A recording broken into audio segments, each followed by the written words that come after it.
Stepstone presenting Vira, truly independent AI homes, 0% no other charges. போரூருக்கே இது புதுசு at Kattupakkam Porur. முன்னாடி 200ன்னு சொன்னோம், இனிமேல் 234 தொகுதிகளிலுமே திமுக தான் ஜெயிக்கும் அப்படிங்கிறத குறிப்பிடுறாரு. திரு மு.க. ஸ்டாலின் அவர்கள் நிறைய சீட்ஸ் நாங்க ஜெயிப்போன்ற விஷயத்த சொல்லிக்கிட்டே இருக்காரு. இது நான் எப்படி பாக்குறேன்னா, இதுக்கு பின்னாடி ஒரு பொலிட்டிக்ஸும் இருக்கு. பாஜகவும் எப்பவும் பார்த்தோம்னா ஒரு எலெக்ஷன் மோட்லயே இருப்பாங்க. இஷ்யூஸை பேசுறதை விட எலெக்ஷன்ஸை பேசிக்கிட்டே இருப்பாங்க, எலெக்ஷன் பத்தி பேசிக்கிட்டே இருப்பாங்க, ஒரு கேம்பெயின் மோட்லயே இருப்பாங்க. 150 சீட் வாங்கி ஜெயிப்பாங்களா, அதுதான் பிரச்சனை போல. பட் திமுகவுக்கு ஜெயிக்கிறது ஒரு சிக்கலே இல்லை போல அப்படின்ற மாதிரியான ஒரு நரேட்டிவை மக்களோட மைண்ட்ல அவங்க ஃபிக்ஸ் பண்ண பாக்குறாங்க. நீங்கள் ஹெட்லைன்ஸை மேனேஜ் பண்ணுறீங்கன்னா, எனக்கு மிஸ்இன்ஃபர்மேஷன் ஸ்ப்ரெட் ஆகுது. நீங்கள் தவறான இன்ஃபர்மேஷனை மீடியா வழியாக எனக்கு என் மைண்டில் புகுத்துறீங்க. கள நிலவரம் வேற ஒன்றா இருக்கும். ஆனால் நீங்கள் 200 அப்படின்ற நம்பரை வந்து என் மைண்டில் செட் பண்ணுறீங்க. 2.0 இருக்கும் அப்படின்ற அந்த விஷயத்தை என் மைண்டில் செட் பண்ணுறீங்க. பாஜக அதிமுகவோட சேர்ந்தது அதிமுகவுக்கு பின்னடைவு அப்படின்றது அவங்க பாயிண்ட்டு. ஏன் அதை சொல்லிக்கிட்டே இருக்கீங்க எல்லா இடத்துலையும்? அது நல்லது தானே உங்களுக்கு. ஏதோ அதிமுகவுக்கு வேற வழியே இல்லாமல் அழுத்தங்களின் காரணமாக அவங்க அந்த கூட்டணி வச்சாங்கலாம் சொல்கிறாங்க இல்லையா, அதெல்லாம் எந்த உண்மையும் கிடையாது.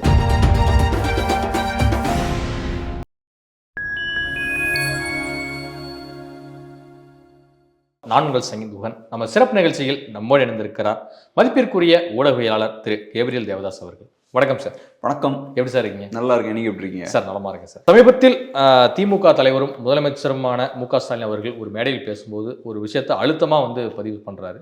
என்ன அப்படின்னா, இதுக்கு முன்னாடி 200ன்னு சொன்னோம், இனிமேல் 234 தொகுதிகளிலுமே திமுக தான் ஜெயிக்கும் அப்படிங்கிறத குறிப்பிடுறாரு. இது அவருடைய அதீத நம்பிக்கையை காட்டுதுன்னு நினைக்கிறீங்களா, இல்லை கூட்டணி பலமா ஸ்ட்ராங்கா இருக்கும் அவங்க சைடு அப்படிங்கிறதுனால இதை சொல்றாருன்னு எடுத்துக்கலாம்? அதான் நீங்கள் சொன்னது போல தொடர்ச்சியாக திரு மு.க. ஸ்டாலின் அவர்கள் நிறைய சீட்ஸ் நாங்கள் ஜெயிப்போன்ற விஷயத்த சொல்லிக்கிட்டே இருக்காரு. இன்ஃபேக்ட் இது 24லேயே ஸ்டார்ட் ஆயிடுச்சு. 24 லோக்சபா எலெக்ஷன்ஸ் ஜெயிச்சதுக்கப்புறம் இதே விஷயத்த சொல்கிறாரு. நாங்கள் 200+ சீட்ஸை ஜெயிப்போம் அப்படின்ற அந்த விஷயத்த சொல்கிறாரு. இன்ஃபேக்ட் அப்போ பார்த்தோம்னா ஏறக்குறைய 1-2 வருஷம் இருந்தது எலெக்ஷனுக்கு. அப்போவே அதை பேசுறாரு. அதுக்கப்புறம் ஊடகங்களும் பார்த்தோம்னா அது ஏதோ பெரிய முக்கியமான விஷயம் மாதிரி அதை டிஸ்கஸ் பண்ணுறாங்க. திமுக 200 ஜெயிப்பாங்களா ஜெயிக்க மாட்டாங்களான்ற விஷயத்தெல்லாம் டிஸ்கஸ் பண்ணுறாங்க.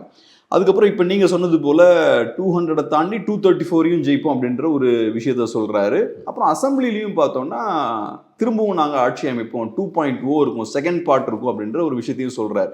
ஸோ 7th டைமாக நாங்கள் ஜெயிப்போன்ற விஷயத்த சொல்கிறார். இது நான் எப்படி பார்க்குறேன்னா, இதுக்கு பின்னாடி ஒரு பொலிட்டிக்ஸும் இருக்கு.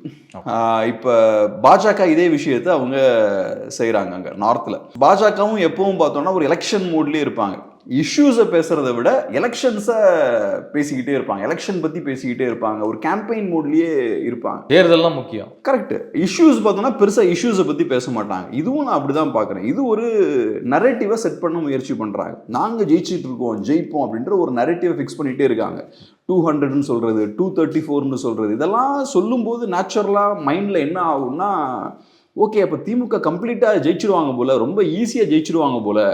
பிரச்சனை என்னன்னா, எவ்வளோ பெரிய மார்ஜினில் ஜெயிப்பாங்க அப்படின்றது தான் பிரச்சனை. 200 சீட் வாங்கி ஜெயிப்பாங்களா, 150 சீட் வாங்கி ஜெயிப்பாங்களா, அதுதான் பிரச்சனை போல. பட் திமுகவுக்கு ஜெயிக்கிறது ஒரு சிக்கலே இல்லை போல அப்படின்ற மாதிரியான ஒரு நரேட்டிவை மக்களோட மைண்டில் அவங்க ஃபிக்ஸ் பண்ண பார்க்குறாங்க.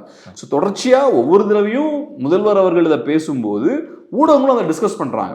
இது ஒரு டிஸ்கஸ் பண்ணுறதுக்கு ஒன்றும் பெருசாக எதுவும் இல்லை. எலெக்ஷன் வந்தால் தெரிய போகுது. ஒவ்வொரு தடவையும் ஒரு கட்சியோட தலைவர் ஒரு முதல்வர் சொல்ல அதை உடனே மீடியாக்கள்லாம் உட்காந்து 200 ஜெயிப்பாங்களா ஜெயிக்க மாட்டாங்களா, 234 ஜெயிப்பாங்களா ஜெயிக்க மாட்டாங்களா, 2.0 நடக்குமா நடக்காதா, இதெல்லாம் டிஸ்கஸ் பண்ணிட்டு இருக்காங்க. அதுவும் பார்த்தோம்னா ரொம்ப சீரியஸாக உட்காந்து டிஸ்கஸ் பண்ணுறாங்க. 24 எலெக்ஷன் முடிஞ்ச உடனே இதை டிஸ்கஸ் பண்ணுறாங்க. ஏறக்குறைய ஒரு 2 வருஷம் இருக்குது 26க்கு அந்த டைமில்.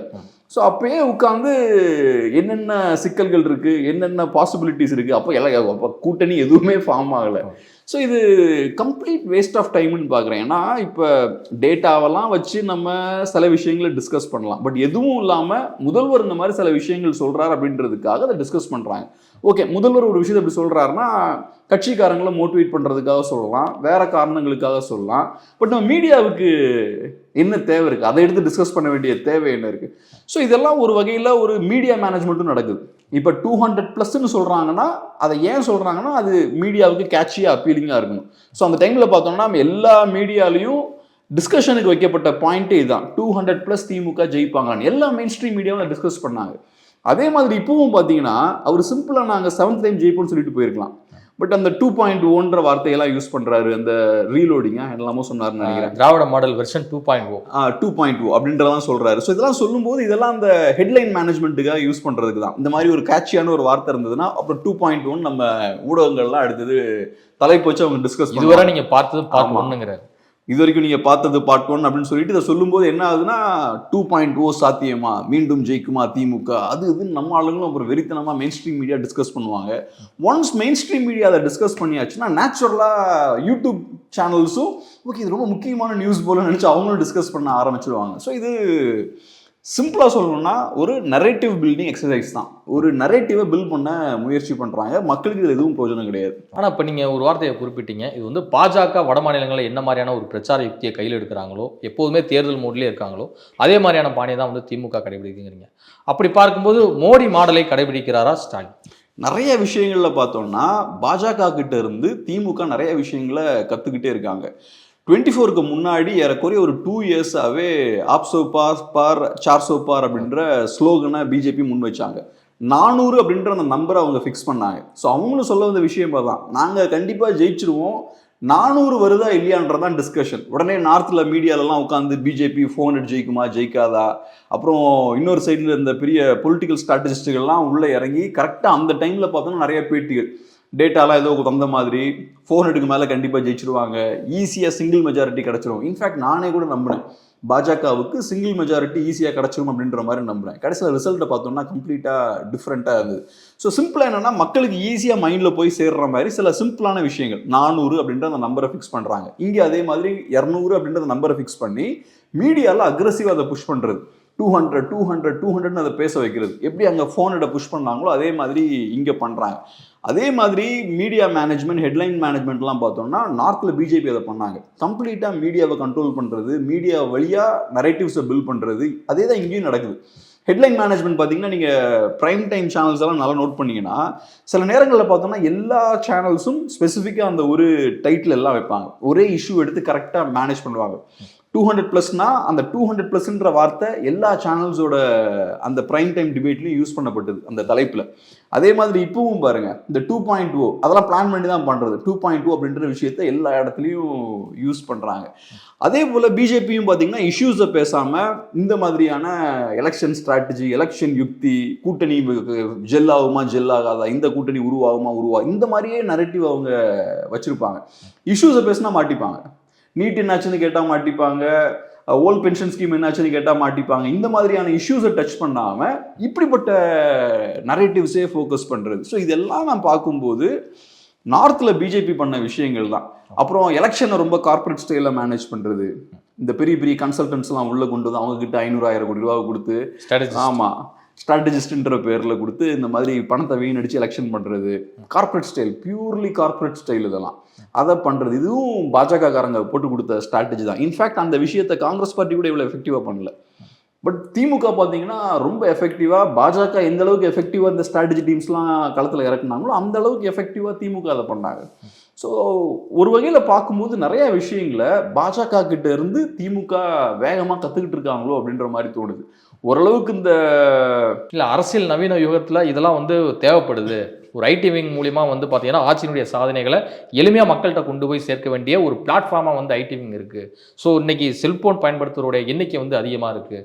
ஸோ எப்போவுமே ஒரு அறிவார்ந்த மக்களாக எல்லாருமே இயங்கிட்டு இருக்கும்போது அது ஈஸியாக நம்ம கொண்டு போய் கடத்துறோம் அப்படிங்கிற பாயிண்ட்லாம் அவங்க தரப்பில் முன் வைக்கிறாங்க. இப்போ எப்படி புரிஞ்சுக்கணும்? இப்போ நான் சொன்ன இந்த விஷயங்கள் எல்லாமே நான் ஏதோ பெரிய மிஸ்டேக்காக ஏன் சொல்கிறேன்னா மக்களுக்கு இது பெரிய பாதிப்பு ஏற்படுத்தக்கூடிய விஷயங்கள். இப்போ நீங்கள் ஹெட்லைன்ஸை மேனேஜ் பண்ணுறீங்கன்னா எனக்கு மிஸ்இன்ஃபர்மேஷன் ஸ்ப்ரெட் ஆகுது. நீங்கள் தவறான இன்ஃபர்மேஷனை மீடியா வழியாக எனக்கு என் மைண்டில் புகுத்துறீங்க. கள நிலவரம் வேற ஒன்றா இருக்கும். ஆனால் நீங்கள் 200 அப்படின்ற நம்பரை வந்து என் மைண்டில் செட் பண்ணுறீங்க. 2.0 இருக்கும் அப்படின்ற அந்த விஷயத்தை என் மைண்டில் செட் பண்ணுறீங்க. ப்ளஸ் நீங்கள் பொலிட்டிக்கல் நரேட்டிவை ஃபிக்ஸ் பண்ணுறீங்கன்னா நேச்சுரலாக நீங்கள் என்ன பண்ணுறீங்க, களத்தில் இருக்கக்கூடிய இஷ்யூஸை ஃபுல்லாத்தையும் மறைக்கிறீங்க.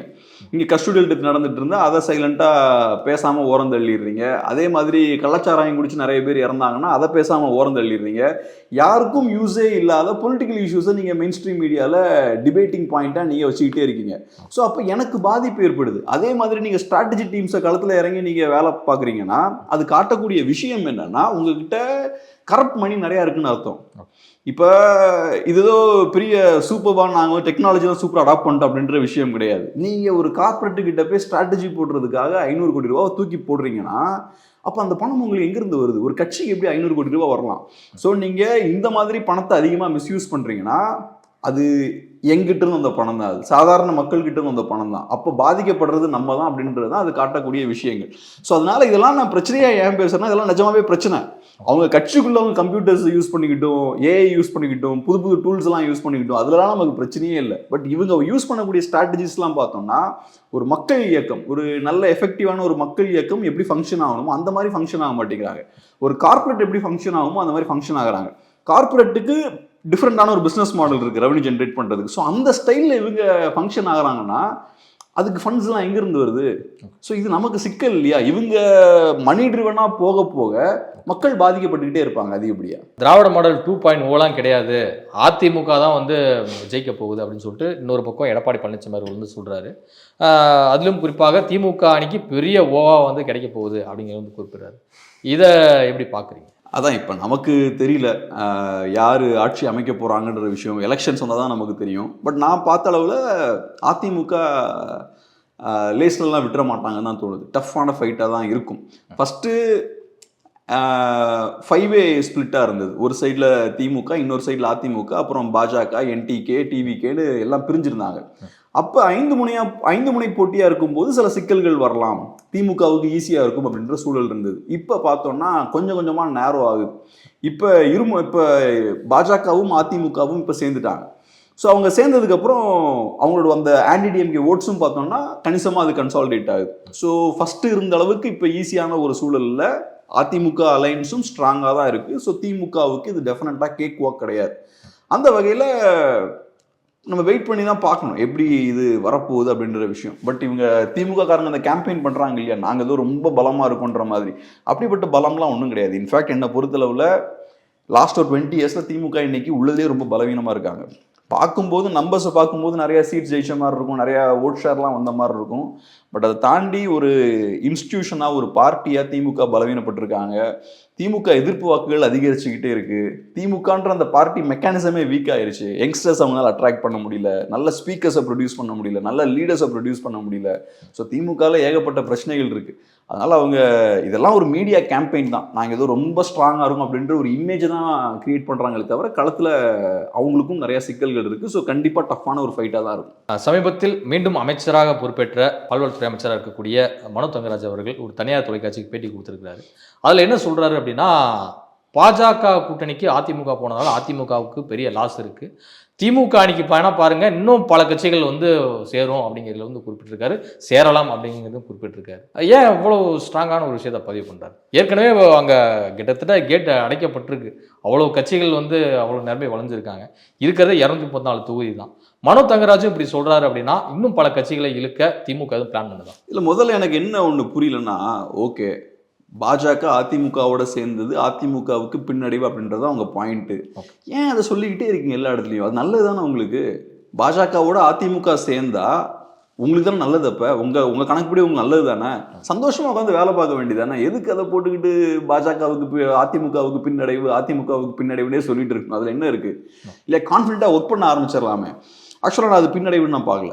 இப்போ ஏதோ அதிமுகவுக்கு வேற வழியே இல்லாமல் அழுத்தங்களின் காரணமாக அவங்க இந்த கூட்டணி வச்சாங்கலாம் சொல்கிறாங்க இல்லையா, அதுலாம் எந்த உண்மையும் கிடையாது. அதிமுக பாஜகவோட போய் கூட்டணி வைக்கிறாங்கன்னா அது 2 பேருக்குமே லாபகரமான ஒரு விஷயம்தான்.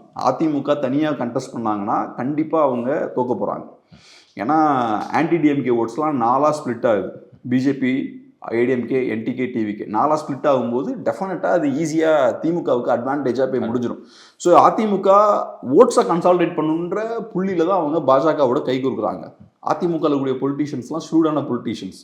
ஸோ அதனால் அவங்க நல்லவங்களா கெட்டவங்களா கரெக்டாக அதெல்லாம் நான் அதுக்குள்ளெல்லாம் போகல. ஆனால் ஷூடான பொலிட்டீஷியன்ஸ். அவங்க அரசியல் கணக்கு என்ன, களம் என்னன்றது தெரியும். அதை பிளான் பண்ணி தான் பாஜகவோட கை கொடுக்குறாங்க. அதே மாதிரி பாஜகவுக்கும் அதிமுக தேவை இருக்குது. அவங்க 24 நினச்ச அளவுக்கு ஈஸியாக வின் பண்ண முடியல. ஸோ 29 கண்டிப்பாக தமிழ்நாட்டிலேருந்து 15-20 சீட்ஸ் அவங்க எதிர்பார்க்குறாங்க. அப்படி இருக்கும்போது 26 அவங்க நல்லா பெர்ஃபார்ம் பண்ணணும். அந்த கட்டாயம் பாஜகவுக்கும் இருக்குது. ஸோ அதனால் 2 பேருமே நமக்கு இது நல்லது அப்படின்றதுக்காக தான் அவங்க சேர்றாங்க. இது ஏதோ ஃபோர்ஸ் பண்ணிப்பட்டு ஃபோர்ஸ் பண்ணி உருவாக்கப்பட்ட ஒரு கூட்டணியாக நான் பார்க்கல. இல்லை கட்டாய திருமணம் அப்படிங்கிற ஒரு வார்த்தையெல்லாம் பயன்படுத்தி விமர்சிக்கிறாங்க. அது டெஃபினட்டாக கிடையாது. நான் சொன்னேன்ல, அதில் எந்த லாஜிக்கும் இல்லை. தனியாக போனால் 100% அதிமுக தோப்பாங்க. பாஜகவோட சேர்ந்து போனீங்கன்னா உங்களுக்கு வின்னிங் பாசிபிலிட்டி கொஞ்சம் அதிகமாகுது. ஆனால் தொடர்ந்து 3 தேர்தலில் ஜெயிச்சும் திமுகவுக்கு சற்று அச்ச உணர்வு இருக்குதா இவங்க 2 பேரும் சேர்ந்தனா? கண்டிப்பாக அச்ச உணர்வு இருக்குது. அதனால தான் இதை பேசிக்கிட்டே இருக்காங்க. பாஜகவோட சேர்ந்து அவங்க தோத்துருவாங்கன்னு ஏன் பேசிக்கிட்டே இருக்க வேண்டியிருக்கு? அது காரணம் அது பயத்திலிருந்து வர்றது தான். நீங்கள் கான்ஃபிடென்ட்டாக இருக்கீங்கன்னா அதை பேசிக்கிட்டே இருக்க மாட்டீங்க. உங்கள் எதிரி தப்பு பண்ணும்போது நீங்கள் அமைதியாக இருப்பீங்க. அவன் தப்பு பண்ணுறன்னு வேடிக்கை பார்ப்பீங்க.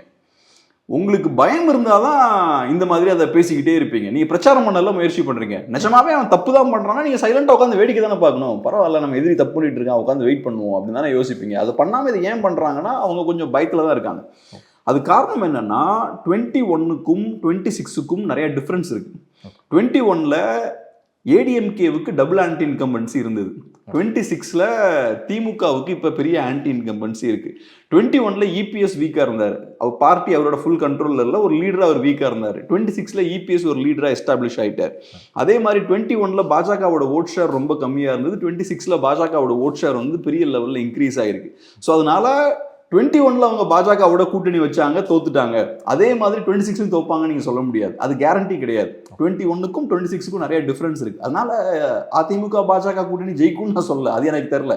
ஆனால் அவங்க டஃபாக ஃபைட் பண்ணுறதுக்கான எல்லா வாய்ப்புகளும் இருக்குன்னு பார்க்குறேன். இதுவரை உங்கள் பல்வேறு கருத்து உங்களுக்கு நமக்கு நன்றி சார். நன்றி.